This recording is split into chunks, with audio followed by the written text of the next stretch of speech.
Okay.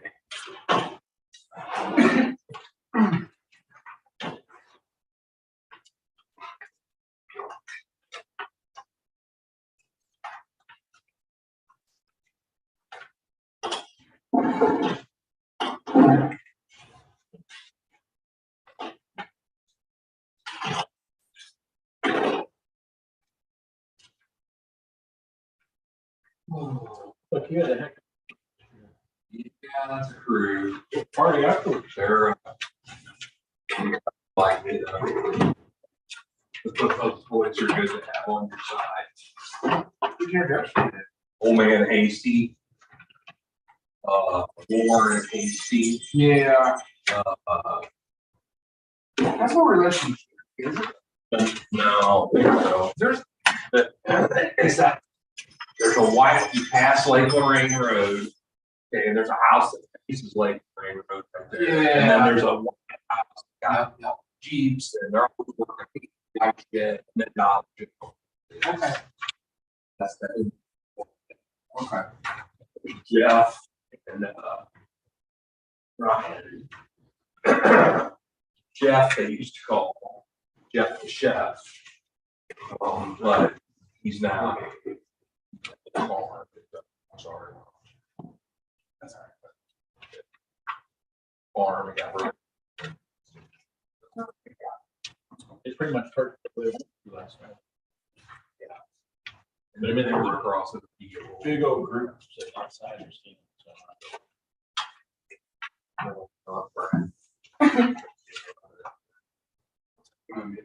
So.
Hey.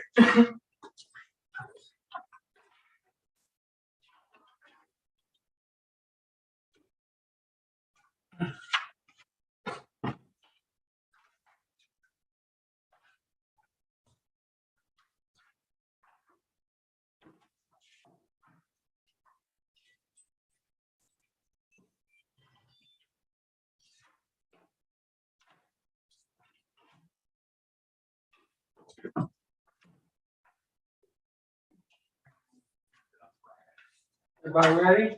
Yeah. All right. We're gonna start with the tax levy hearing. We have a forum. Has everyone had a chance to look at the agenda? Yeah. To get the approval of the agenda. Second. For formal review. Form is attached to the packet, and after all the calculations, go back from last year, we're having to go back another penny. So our tax rate for the next year will be 0.4722, which is the lowest.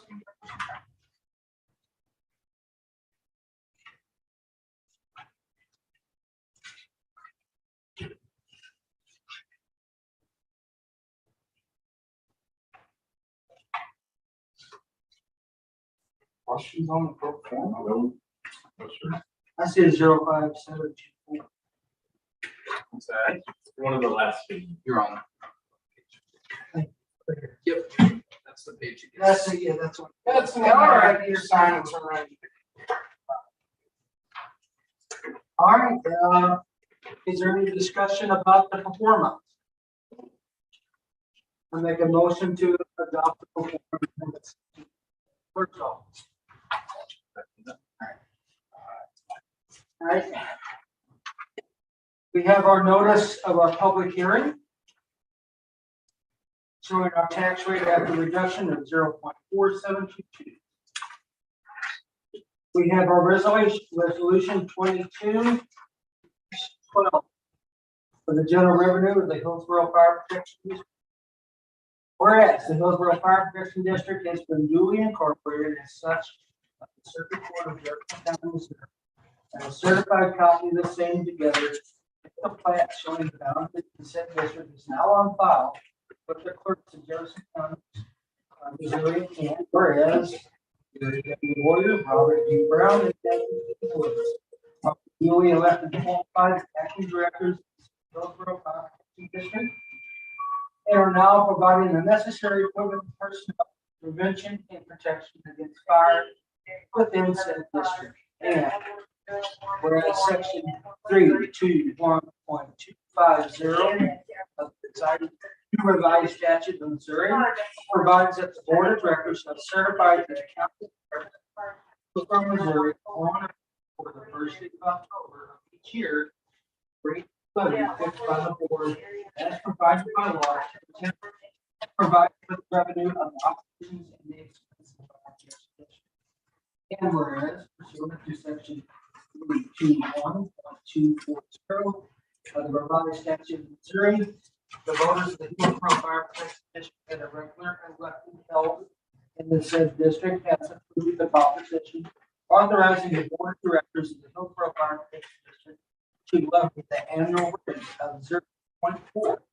0.4722 on the $100 of assessed valuation. And whereas the board of directors of the Hillsborough Fire Protection District of Jefferson County, Missouri has caused to be posted at 34 locations in the district 7 days prior to notice of public hearing for the setting of the levy rate of the district for Wednesday, September 14th, 2022 at hour 7 p.m. Central Daylight Time.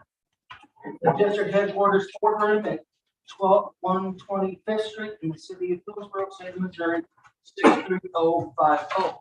And whereas the board of directors of the Hillsborough Fire Protection District of Jefferson County, Missouri, has determined that the levy of 4722, that is 0.04722 on the $100 assessed valuation on all tangible property located within the boundaries of the Hillsborough Fire Protection District of Jefferson County, Missouri is necessary to supply the funds, the expenses of operation, and the cost of acquiring supplies, and maintaining the property, works, and equipment of the district. Now therefore it be resolved by the Board of Directors of the Hillsborough Fire Protection District of Jefferson County, Missouri, that in order to provision for payment of the necessary expenses of operation of the Hillsborough Fire Protection District of Jefferson County, Missouri, Secretary of the Board of Directors shall on before October 1st, 2022, certify to the County of Jefferson County, Missouri, a levy rate in the amount of 4.722, that is 0.4722 cents on each $100 recessive valuation of all the taxes tangible property within the boundaries of the Hillsborough Fire Protection District, both real and personal, including property of public utility company, and also upon franchise and property of the railway, telegraph and telecommunication companies, made taxable by law, and included all statements made by merchants and manufacturers, then provided by law, situated within the boundaries of the Hillsborough Fire Protection District. Upon receipt of such certification, and that will be the duty of the County of Jefferson, Hillsborough, Missouri, at the time in the manner required by law for the levy of the state, county, and school taxes, the levy collection and remit directors of the Hillsborough Fire Protection District tax rate above fixed, and be resolved further that a copy of this resolution certified by the Secretary of the Board of Directors to be delivered to the County of Jefferson, Hillsborough, Missouri, 63050. No. Matt?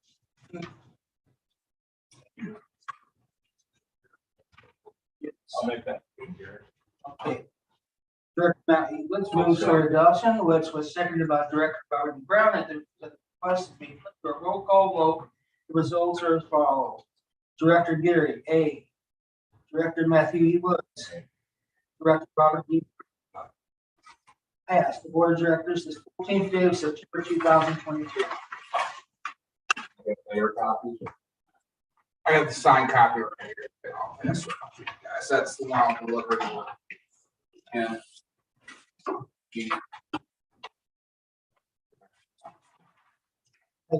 another page, yeah. Usually it's a big page. No, yeah. We're choosing. Yeah. They're always so good and helpful. They are.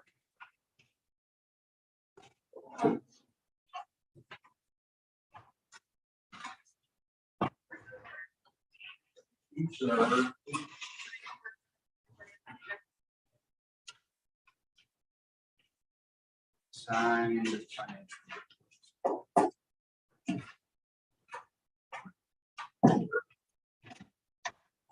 Here.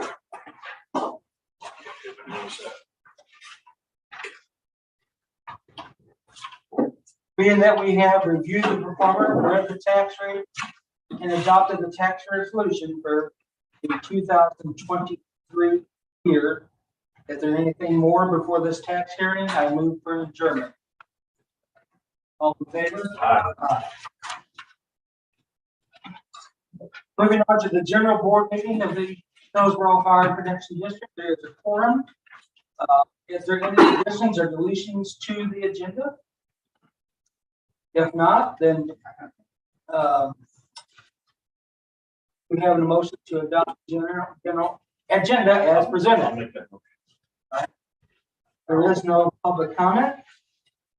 Approving the minutes of the August 10th, 2022 meeting. Get a chance to look them over. Second that. All in favor? All right. We're going to be ready, Mr. Woods. Financial report. As of 1st of August 2022, in the check accounts, general fund, 354,327. Capital reserve, 558,948. And then the building and land fund, 50,186. Total assets, 163,469.77. Liability, 10,000. $40,642 in payroll liabilities. Income for this period, $40,743, $4,427. Any discussion about the financial report? Can I make a motion to approve as written? Second. Second. All in favor? Approval of ordinance 22-13, which is to pay the bills outlined in the check written by Heather. Second. All in favor? Fire marshal's report, please.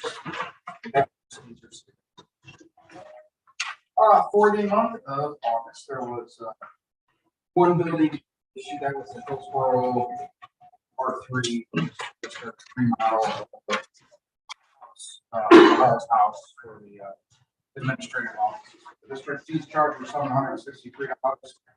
Fees collected were in the amount of $1,120.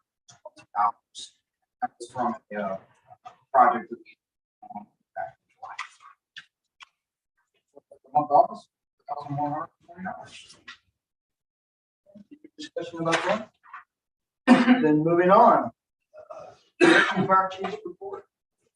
Yeah, for the month of August, we ran 117 calls for service. There were really no other major incidents within the Hillsborough Fire District. Exception to have a few cyclists on Highway back on the 31st. That stretch of road continues to be we don't run a lot of accidents out there, but when we do, it's something. So, no major COVID issues to report at this time. Budget work continues for the fiscal year 2023 budget. We do have all the numbers in, obviously. Our budget appears to be pretty stagnant from this year, so we're going to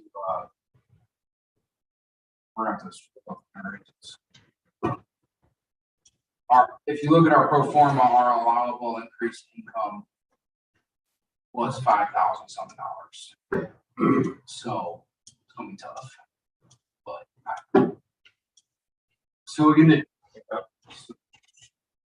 training facility is moving forward and is slated to be completed by the end of this month. So we've been down there multiple times, back and forth, getting permits and all that stuff is rocking and rolling. So like I said, I would love to, once it's done, rather take a look at the facility, maybe at some point in October we can.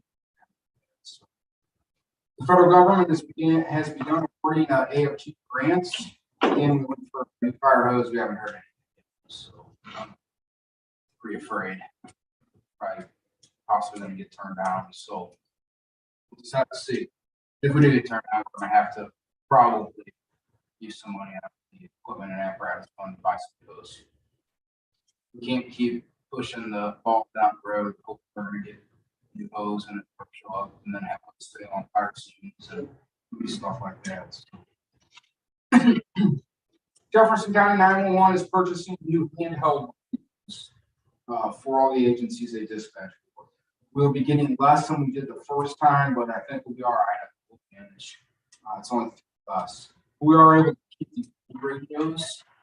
They should work definitely as long as inside the radio. No idea what it does or how it works or it's way above my head. But as long as that doesn't fail, the radio should still continue to work. So I guess in theory, be okay. It's way above my head. So if you got any major questions about why the old radios eventually have an end of life, I'll ask for you. It's all I hurt my feelings. Well, saw the price and I hurt your feelings. So, $7,000. I mean, we get 23. So yeah. It is, but that was part of their pitch when they went for the sales tax, was to provide that for the agencies. So yeah. We do currently, unfortunately, have a full-time employee out with a knee injury right now. I heard back from him.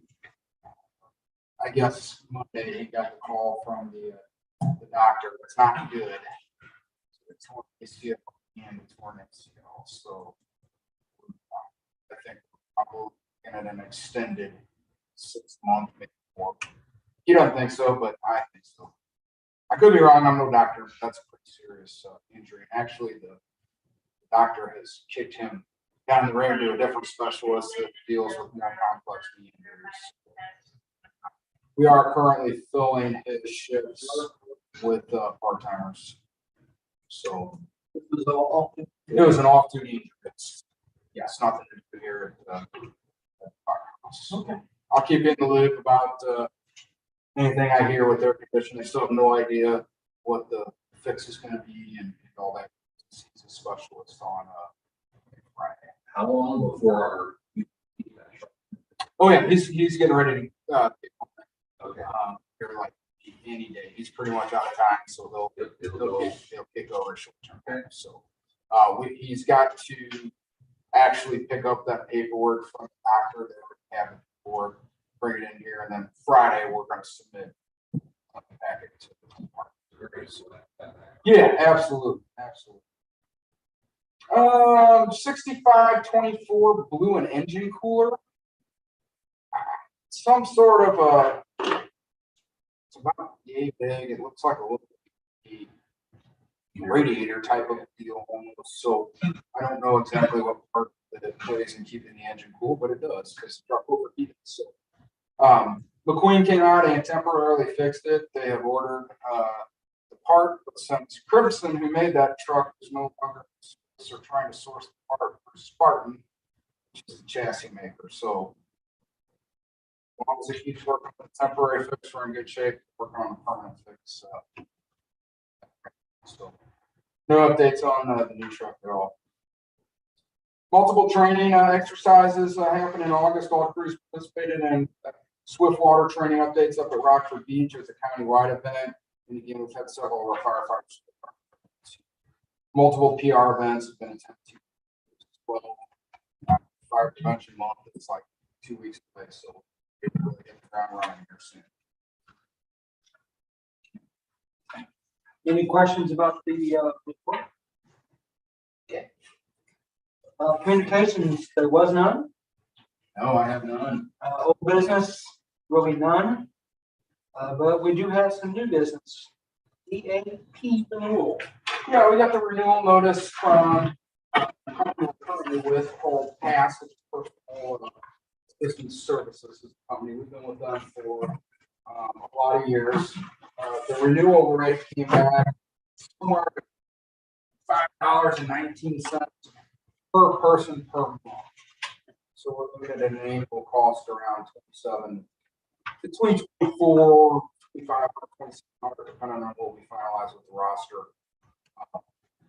So it's quite a pricey venture to get into. And looking back, I can see not why they used it, but they do spit a quarterly report out as to one person from this fire called EAP or two people called EAP, no names, no anything like that. So as far as I know, over the past 3.5 years that I've been chief, or however long I've been chief now, one person has used our program.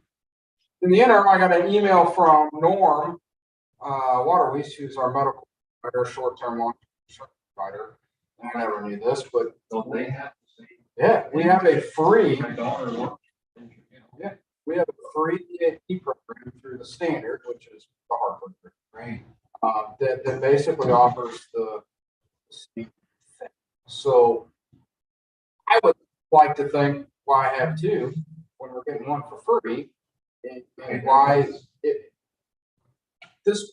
I'll be the first to admit the PASS is probably better service. However, if nobody's using it, I don't see the justification for not at least. We'll still have something. It'll provide the same things. Still have that avenue of resources for the guys if they do. Yeah. My daughter works for, and she's like a team leader as well. Yeah, but that's what they do. So they do. One day. One of our people can't answer. She gets on the horn. So my recommendation is not to renew with, pass, for that higher price. And that would be the next up. I agree. Do that form of necessarily. Not really. You're not spending money. I'm spending money, so no, All right with that? we're not renewing a contract, that's all. The only thing I would ask is that you, provide some type of, general literature, is that number. Oh, absolutely. And post it, that'd be it. Yep, we're gonna have a poster out here on the, Yeah, it's like. board and sent out to everybody, so. All right, the critical incident, illness pool, critical illness pool. Did you guys get to read some of that documentation that I put in the board pack regarding the critical illness pool? So basically, this pool of money, I think it's approximately $5 million startup fund, was, this all has to do with the state level, and there were laws put on the books. I think that's fine. But anyway, this critical illness pool will pay for certain cancers that firefighters are extremely prone to or have a high increased chance of getting to the job of being a firefighter, basically. So I think it's a good idea. They have 3 different coverage limits you can get for your firefighters: $100,000, $200,000, $1,000. And what this does is basically, if you get cancer, it's going to pay you out. There's formulas and all that as to how much it pays you out for what, and what level it pays you out for. That's what it's paid out. It's not medical insurance. It's to help you and your family get through the financial burdens of dealing with cancer. So my idea was to take the EAP renewal money, kick it into the critical illness pool, and kind of relocate those funds and get it on the ground level with this, this program. Just came out this year. I believe they already have 900 members strong in there. Into this, They have to be job related. That's the people. any cancer you get will come back. Job. Is that? Is there a They certain- can't- I'm trying to, they can't disprove that it's not I don't know. Right. job related. So, this is the best way to put it. They can't disprove that it's not, job related. So, sorry, that's not a very good answer. I'm trying to think of it. One of 17 covered. Correct, yes. And the list is in there. Yeah.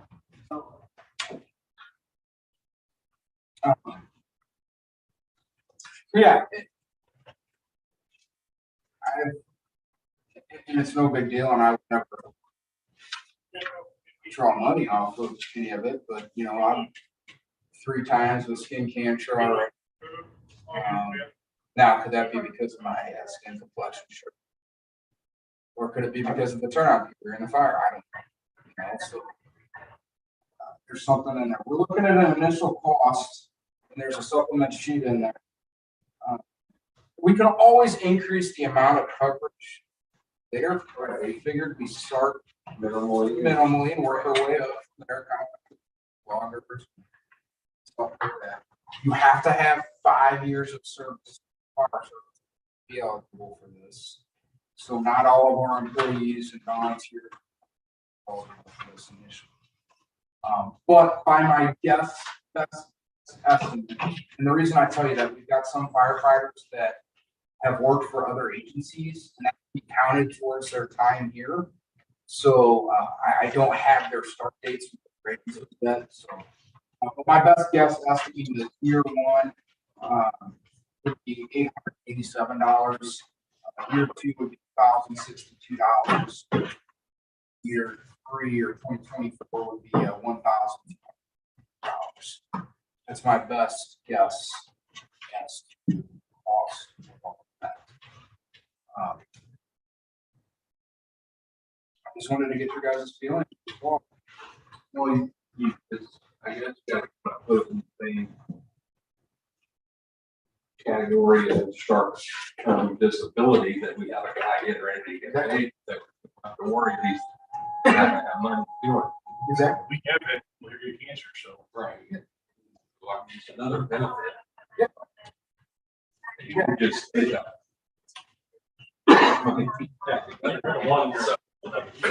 Yeah, we're supposed to save you money. Right. And we're adding another potential benefit to all of this. I won't lie. After 2024, we don't know what these rates are gonna do. And I don't know if the pool knows what the rates are gonna do.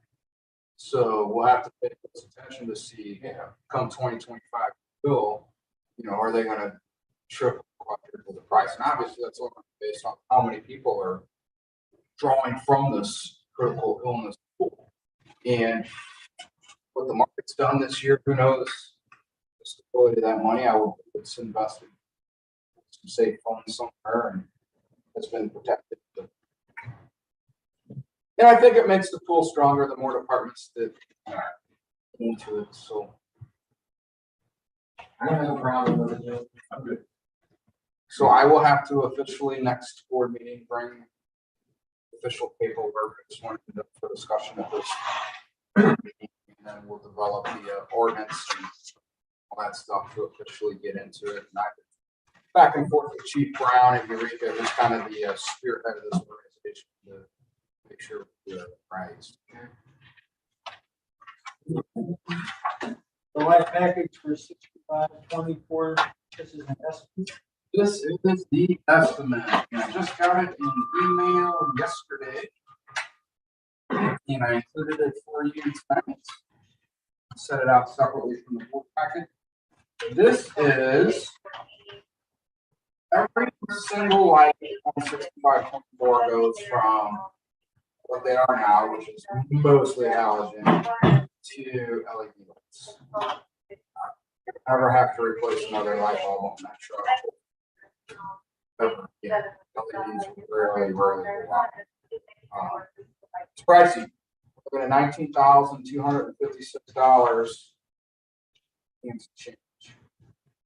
The alternative to that is you piecemeal parts together, and as one halogen goes out, you replace it with an LED. What's the life expectancy?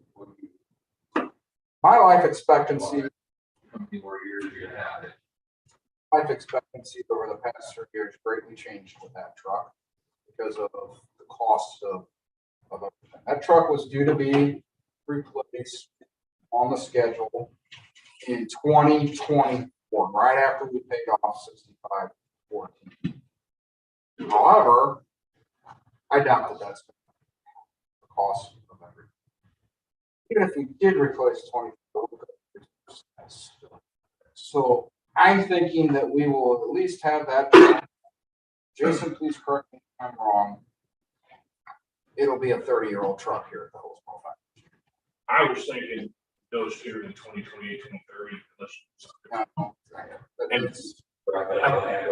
I can tell you right now, there are 7 lights out in that truck we cannot fix. We're gonna get somebody hurt, we're gonna get sued for not having the proper lighting on the scenes. And again, we could piecemeal and say, hey. Yeah, I think it's supposed to be cost more. Just fix it. We got, I mean, brake light on the one side's out. We replaced the wiring harness, bulb, everything. We still can't get the dang. I want to note too for the board meeting as well too. I do consider this, which in just said emergency, not to go out for bid, just sole source to the point, because this is a situation that I need to have them get on really quick. I don't know. Yeah, I think it's good. I make a motion that we approve it as presented. Second. All in favor? Aye. Hopefully it doesn't take a year to get all the parts in. Well, hopefully I think bicycle flashers and start taking them back. ABBC, maintenance. Somehow our renewal got emailed with the wrong email address, and I was looking the other day and hadn't seen anybody here doing the maintenance on anything in quite a while, and I called down to SMC. Sent that over the contract for you like a year ago. I'm like, I never saw it, sorry. And so she resent it. This is where we're at. This is twice a year, spring, fall, to come in and do maintenance. It is considerably higher than what it was before, unfortunately. But that's where we're at. We do it annually for $1,350. That's $675, and that's right. They come out here. Fine. I'm sorry. All right. Yes, this includes both of the fire. And then, or we can pay for a 36-month contract for $4,050, and they'll give us 5% off. Yeah. Okay, do the yearly. Okay, do the yearly. Hire the personnel, voluntary part-time. Yes, I would like to make hires and here. Tim Hickey was a volunteer firefighter in the past. He's currently married to Stacy Woods. You guys all remember Stacy? I know Matt. And Tim's a great guy. He's a full-time firefighter, so he's a really good guy. I like to bring him on as a volunteer firefighter. He lives in the Congress, so I think he should add to the district. Joe Arnold is a full-time firefighter with the Minnesota Wolf Fire Protection District. And kind of almost reached out to us and said, hey, I'm part-time, so figured we'd like to give him a shot as a part-time firefighter. He's a really good guy. And then number 3, we'd like to change the status of Hannah Stinson from volunteer firefighter to part-time firefighter. She has been a long-time volunteer, but she is now a full-time firefighter with Cedar Hill Fire, with Custis part-time. So she's got lots of experience, and I'm like, yeah, she is. I'm gonna like to use her on the part-time shifts and stuff like that. Okay. And then one other thing to add to this list is Eli Tucker, who is going to be filling in on the vast majority of our shifts. Eli's a full-time firefighter, the officer in R7, you know, wife or anything like that, so he's a glutton for punishment, I guess. So probably gonna end up having to put in a part-time status as well. In the future for you. Yeah. Eli's been a complete asset. Anytime we paid him for something, he smashes Yes. it. Yeah, yeah. So. I would have to break through the guys here. And Army guy. doing good. Doing good. I think he likes it. He's fit in, what's he do really well. I'm trying to be a firefighter. So, and he already is asked to stay on as a volunteer after all this is done. So I kind of told him, well, you're pretty much a volunteer already. So, yeah, he seems to fit in really, really good. So we're going all the way with him. We're teaching him to be a firefighter. I figure why not use this program as a recruitment tool? So yeah, we're rolling with it. I need to call that guy back. One of us does something. Yeah. Yeah, Yeah. absolutely. I mean, an extra guy every day is great. And I had the guy teaching me CPR today, and He likes like CPR. He's first aid to him all day today. yeah, So. so we're Anything else? All right, well then, I'm gonna motion to adjourn. Second. Guys? Aye. Aye. We never had any audience anymore. We never have it. Oh, so since COVID and to separate training, so we let